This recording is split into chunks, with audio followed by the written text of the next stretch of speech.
So I have, again, had such the honor to work with all kinds of people with their own cuisines, bringing in their cookware, working on induction. So I've learned from the best.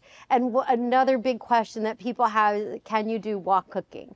Well, certainly in most cases, you need a flat bottom wok, although there are some adapters for a round bottom wok, but a wide flat bottom wok is exceptional. And then just really learning how fast that heats up, and for people hearing that sizzle happen so quickly, often you almost have to back it down from the heat, which is really surprising for a lot of people that cook traditionally on woks.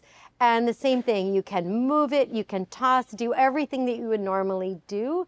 And it's been really exciting to learn from people and not only see their cuisines be done so beautifully, but get to taste it too.